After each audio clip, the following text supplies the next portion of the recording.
Bom dia, boa tarde, boa noite. Eu sou Alexia Costa, diretora de Ensino e Capacitação do IBS. E hoje eu estou aqui entrevistando a Sueli Luz.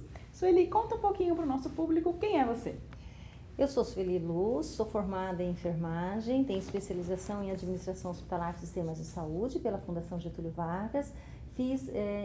Sou especialista também em informática e enfermagem pela Escola Paulista de Medicina.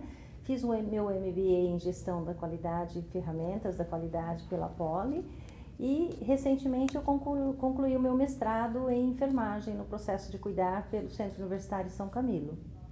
Bom, conta pra gente o que é a sistematização de assistência de enfermagem.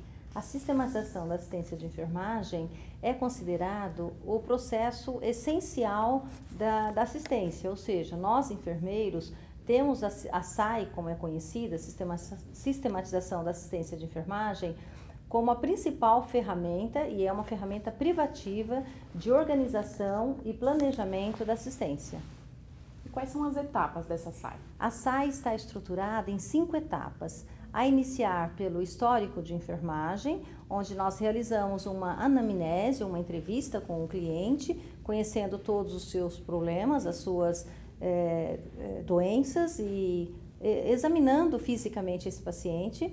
Depois nós realizamos um diagnóstico de enfermagem. Então, nós realizamos o histórico, esse histórico ele embasa um diagnóstico de enfermagem e esse diagnóstico de enfermagem nos leva ao planejamento da assistência de enfermagem, que vai nortear a prescrição de enfermagem, que será seguida depois das evoluções de enfermagem. E por que a SAI é tão importante? A SAI é importante porque ela organiza, ela planeja, ela estrutura e ela nos leva também a conhecer os riscos que nós poderemos ter na aplicação da assistência de enfermagem. Como que ela está inserida no contexto do paciente internado hospitalar?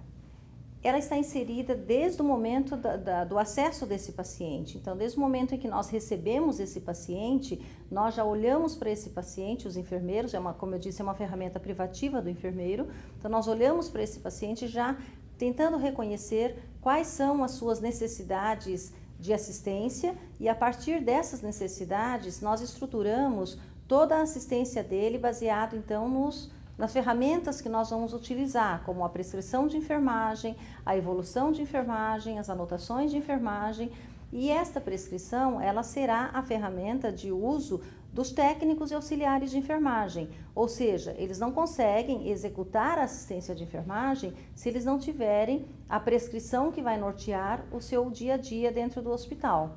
Tudo bem. Mas e no caso do paciente ambulatorial, a SAI é ou não é aplicável? A SAI é aplicável também, principalmente na vigência de um paciente com necessidades de curativos, né? Pacientes, por exemplo, com pé diabético, tem todo um roteiro baseado na sistematização da assistência de enfermagem para a execução dessas atividades.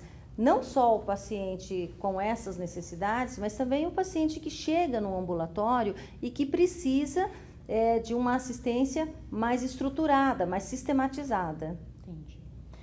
Conta então pra gente o que é agora a SAEP e por que ela é importante no contexto da assistência cirúrgica.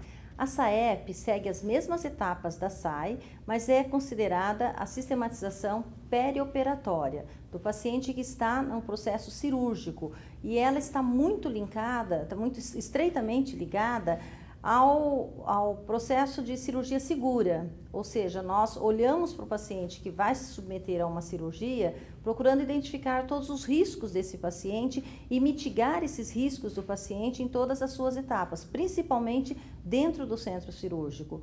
Então, o olhar do enfermeiro e da equipe multiprofissional, principalmente do anestesista ali junto também na SAEP, é claro que é uma ferramenta privativa do enfermeiro, mas ela está muito ligada ao fazer a enfermagem com os demais profissionais.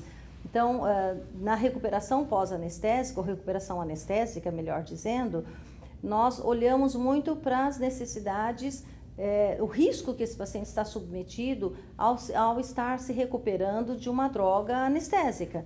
Então, a SAEP ela é muito voltada para esse olhar do paciente dentro do centro cirúrgico. Do fluxo, né? Isso. Muito bem. Queria que você então contasse, já que você abordou o tema riscos, como é que essas ferramentas contribuem para a identificação de riscos e, consequente, mitigação desses riscos no paciente?